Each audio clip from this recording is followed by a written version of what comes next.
여러분 반갑습니다. 천만 뉴스의 천만쌤입니다. 일일 1영상 시작하도록 하겠습니다. 오늘은 진짜 너무나 많이 맞았어요.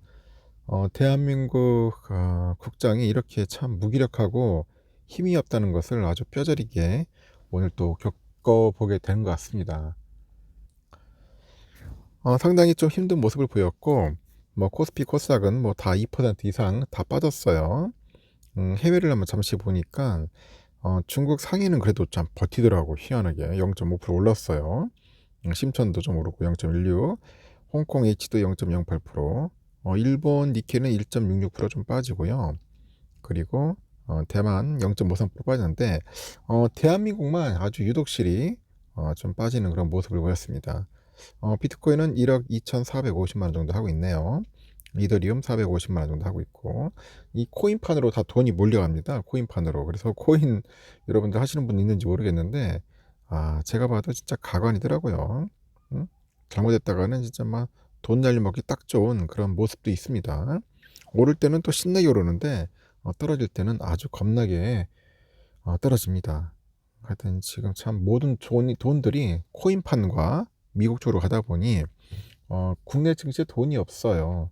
돈이 없습니다. 수급. 특히 외국인들 막 팔아들긴다고 난리치고 앞으로 이런 현상 때문에 대한민국 그 기업들의 그 주가는 상당히 좀 부진하지 않을까 하는 생각이 듭니다.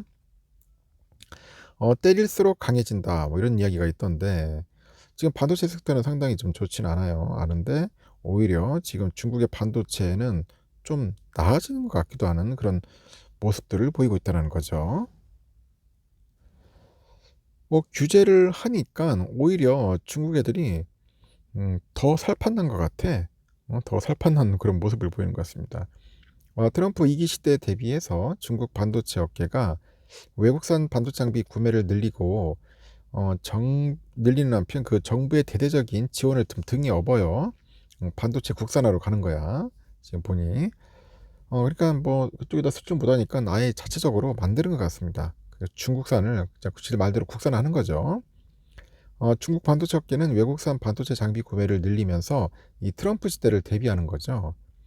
중국 세관 데이터 보면 올해 1월에서 9월 반도체 장비 수입액은 전년 동기 대비 33% 정도 증가했답니다. 33%, 241억 달러 정도, 약 33조 6천억 원에 달했다고 하죠. 이중 반도체 기판인 실리콘 웨이퍼에 고도의 그 복잡한 회로를 새겨 넣는 노광 장업이죠. 노광 작업. 이걸 위해서 노광 장비 수입액은 35.4% 증가해서 79억 달러입니다. 이 중에 70억 달러치가 네덜란드 ESML 등으로부터 수입을 했고요.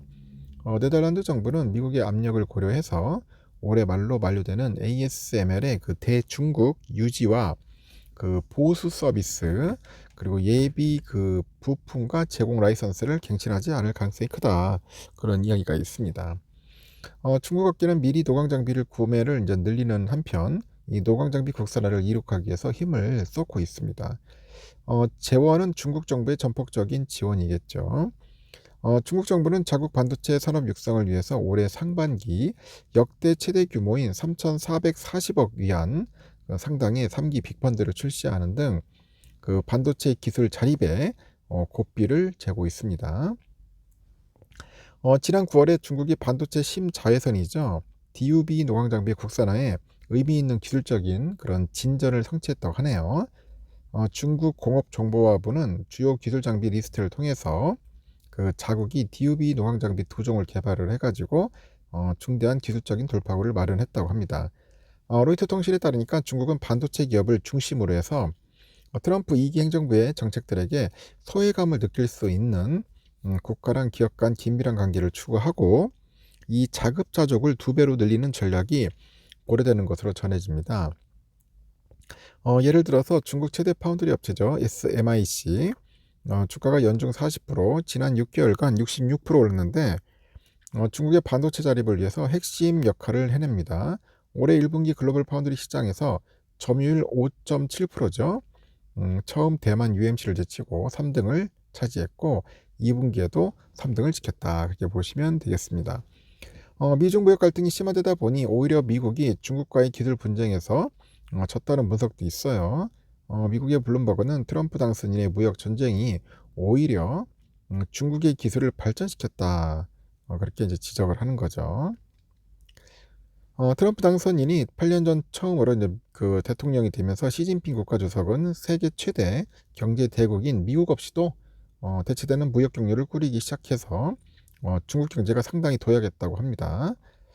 블룸버그에서 트럼프 당선인이 2기 때에도 관세로 위협해 가지고 무역 전쟁을 선포하면 뭐 중국이 아니라 미국이 고립될 수 있다 이렇게 꼬집는 것 같습니다. 그래서 잘해야 할 것 같아. 오히려 중국은 좀 여유가 있는 것 같아요. 워낙 뭐 내수 시장이 크다 보니까. 그리고 워낙 또 기술자들이 많아요, 여러분. 사람이 많으니까 뛰어난 인재들도 엄청나게 많습니다. 엄청나게 많아. 코스피는 정확히 또 1년 전으로 돌아갔습니다. 음? 코스피 지수가 1년 전 수준으로 뒷걸음질 쳤고 환율과 금리 급등의 나홀로 나흘째 계속 코스피 지수는 2410대로 밀려났습니다. 그러다 보니까 오늘 아주 처참한 그런 모습을 보였고 삼성전자도 많이 빠졌죠. 계속 빠지던 하여튼 트럼프의 그 당선 여파가 지속이 되니 음? 힘을 못 쓰는 거야. 거기에 또 달러 강세, 미국 국채 금리 급등 뭐 이런 것들이 거의 하방 압력으로 이제 작용을 하는 것 같습니다. 그래서 지난 8월 5일 블랙 먼데이 당시와 유사한 그 밸류에이션 그 수준까지 내려간 거죠. 코스피는 뚜렷한 상승 동력이 부재합니다. 지금 트럼프발 고금리, 강달러가 지속이 되면서 고통을 받고 있다. 8월 블랙 먼데이 수준의 밸류에이션에 도달했다고 분석을 하죠. 트럼프 정책의 불확실성, 달러 원 환율 급등. 그래서 어제와 동일한 재료가 지수를 내렸죠. 많은 투자자들이 실망 매물을 넘어서 투매를 하는 분위기다. 그리고 8월 5일 때보다 체감상으로 더 어려운 구간이라고 밝히는 것 같습니다.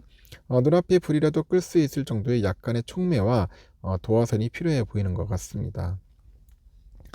간혹 이런 분들이 있더라고요. 뭐 댓글에 보면은 제가 좀 멘탈 관리 잘해야 한다 하면은 즉 뭐 손절을 해야 하냐 뭐 그런 분들이 있어요.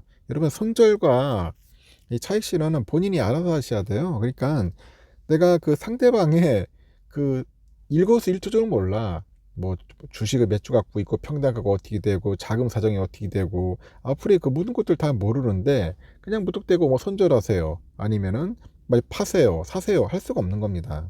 그럼 본인만의 그 포트폴리오, 본인만의 그 자산 형성 아니면 주식 계좌 현황 이런 거 본인만이 알 수 있잖아. 그럼 본인이 스스로가 이제 판단을 해가지고 자기 투자의 원칙과 접목을 해서 결정을 하실 땐 결정을 하셔야 합니다. 그래서 공부를 좀 하고 나름대로 멘탈 관리가 잘 돼 있는 분은 자기 원칙대로 하는 거고 그렇지 않은 분은 그냥 이리저리 휩쓸리는 거예요. 자기 줏대 없이 하는 거야. 그렇게 하면 안 됩니다, 여러분. 자기만의 원칙을 고수해야지 나중에 뭐 어떤 일이 되든 간에 후회가 없는 거예요. 괜히 뭐 남의 말 듣고 뭐 이랬다 저랬다 하니까 이것도 아니고 저것도 아니고 죽도 밥도 되는 게 아닙니다. 그 어떤 분은 그래요. 많이 빠지면은 저희가 뭐 재정 상황도 괜찮고 그냥 뭐 더 오랫동안 가지고 갈 목적으로 해서 더 모으는 분도 있어요. 지금 뭐 떨어지니까 계속 하더라고 보니까 또 어떤 분들은 계속 사요. 한 주씩, 두 주씩, 10주씩.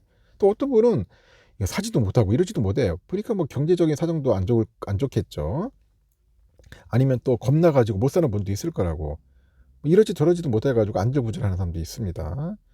다양한 사람이 있어요. 또 어떤 분은 그냥 과감하게 딱 매도 때리고 그냥 기다리고 있더라고. 기다리고 있다가 더 떨어지면은 그때 사겠습니다. 뭐 그런 분도 있더라고요. 아니면 어떤 분은 그냥 가만히 기다리다가 올라갈 때까지 참고 견디는 분도 있고 가지각색이에요.